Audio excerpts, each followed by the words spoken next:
وكل محدثة بدعة وكل بدعة ضلالة وكل ضلالة في النار. أما بعد فأعوذ بالله من الشيطان الرجيم. بسم الله الرحمن الرحيم. قال الله تعالى في قرآن المجيد: يا أيها الذين آمنوا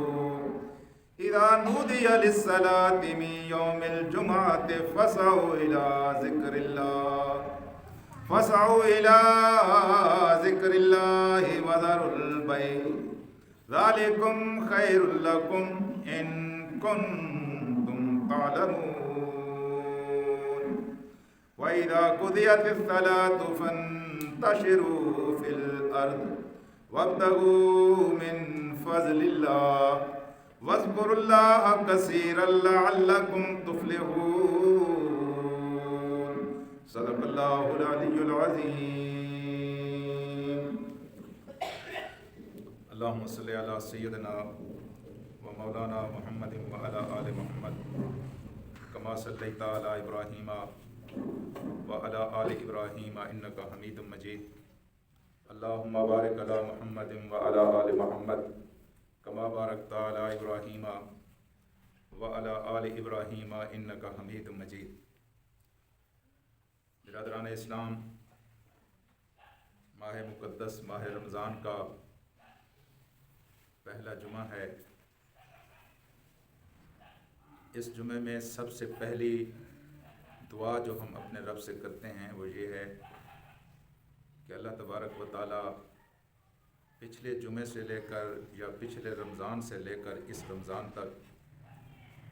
دوران سال جتنے ہم سے گناہ ہوئے ہیں اللہ ان کو معاف کرے. جتنی ہم سے ٹوٹی پھوٹی نیکیاں ہو سکی ہیں، چھوٹی بڑی نیکیاں ہو سکی ہیں، اللہ تبارک و تعالیٰ ان کو اپنی بارگاہ میں قبول کرے. اور آج ہم سب سے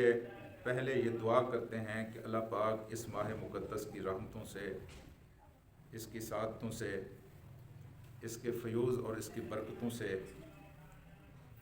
ہمیں پورا فائدہ اٹھانے کی توفیق عطا کرے. میرے عزیز بھائیوں، توفیق میرے اللہ کے ہاتھ میں ہے، لیکن توفیق مانگنا میرے ہاتھ میں ہے. میں جتنی اپنے اللہ سے توفیق مانگوں گا میرا خدا مجھے اتنی توفیق عطا کرے گا. یہ بات ہے.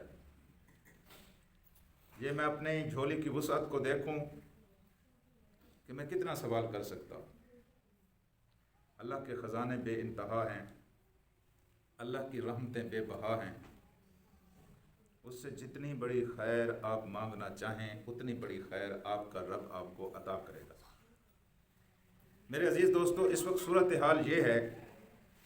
کہ جس طرح کوئی انتہائی بھوکا اور انتہائی پیاسا انسان کہ بھوک کی وجہ سے اس کے جسم کے اندر طاقت کی ایک رمق باقی نہ ہو، اس کی ہڈیوں پر جو گوشت ہے بھوک نے اس کو کھا لیا ہو، اور اس کی ہڈیوں اور اس کے چمڑے کے درمیان میں کوئی چیز حائل نہ ہو، بھوک کی وجہ سے اس کی آنکھوں کی بینائی جاتی رہی ہو، بھوک کی وجہ سے نہ ہل سکتا ہو نہ جل سکتا ہو، اتنا کمزور ہو چکا ہو کہ اس کو جان کے لالے پڑے ہوئے ہوں. اسی اثناء میں اس کے سامنے بہترین قسم کے پھل اور بہترین قسم کے فروٹ رکھ دیے جائیں، پرندوں کا بھنا ہوا گوشت رکھ دیا جائے، ایسا دسترخوان بچھا دیا جائے جو بادشاہوں کو بھی میسر نہیں ہے. اب اس طرح کا کوئی بھوکا آدمی اس طرح کی نعمتوں کو پا کر ان کی طرف ہاتھ نہ بڑھائے اور ان سے فائدہ نہ اٹھائے، اپنی بھوک کو اور اپنی پیاس کا مداوع نہ کرے، تو کم از کم ہم اس انسان کو یہی کہیں گے کہ وہ انسان بڑا بد نصیب انسان ہے. ہم اس انسان کو کہیں گے کہ وہ بڑا بے عقل انسان ہے کہ ایک طرف بھوک نے اس کا یہ حال کیا ہوا ہے، دوسری طرف قدرت کی عنایات یہ ہیں کہ اس کے سامنے کھانا موجود ہے لیکن وہ کھانے کی طرف ہاتھ نہیں بڑھا. یا اگر آپ اس مثال کو ایک اور طریقے سے سمجھنا چاہیں تو ہم اس طرح بھی سمجھ سکتے ہیں کہ ہمارا معاشرہ اپنی گئی گزری حالت کے باوجود یہ تمنا تو رکھتا ہے کہ وہ اللہ تبارک و تعالیٰ کے گھر کو دیکھے، حج بیت اللہ کو دیکھے، اس کا طواف کرے، اس کی زیارت کرے۔ ایک انسان زندگی بھر یہ تمنا کرتا رہا ہو کہ اس کو اللہ پاک حج کرنے کی توفیق عطا کرے، لیکن اس کے پاس اتفاق سے اگر حج کا ٹکٹ آ جائے اور اس کو حج کا ویزا مل جائے اور پھر وہ انسان حج کرنے سے گریز کرے، اللہ کا گھر دیکھنے سے ہچکچائے، سفر پر آمادہ نہ ہو، تو اس انسان کو کیا کہیں گے ہم؟ یہی کہیں گے نا کہ وہ بڑا بد نصیب اور بڑا بدبخت اور بڑا پاگل آدمی ہے۔ یہ دو مثالیں میں نے اس لیے عرض کی ہیں کہ ہم اللہ کی رحمت کی بھوک میں مبتلا تھے، اپنے گناہوں کو بخشوانے کے سب سے بڑھ کر حاجت مند تھے، اللہ تعالیٰ کی رحمتوں کو مانگ رہے تھے، طلب کر رہے تھے کہ یکایک اللہ تبارک و تعالیٰ نے رحمت کا ایک ماحول ہمارے سامنے، رحمت کا ایک دریا ہمارے سامنے بہا دیا۔ اب رحمت کے اس بہتے ہوئے دریا سے ہم فائدہ نہ اٹھائیں تو بالکل ہماری مثال اس بھوکے جیسی ہے جس کے جسم کے اوپر ایک بوٹی بھی نہیں تھی، بھوک کی وجہ سے اب اس کے سامنے کھانا آیا پڑا ہے اور اس کی طرف ہاتھ نہیں بڑھاتا۔ یا اس کی مثال بالکل اس بد نصیب حج کا شوق رکھنے والے حاجی کی سی ہے جس کو حج کرنے کا شوق تھا،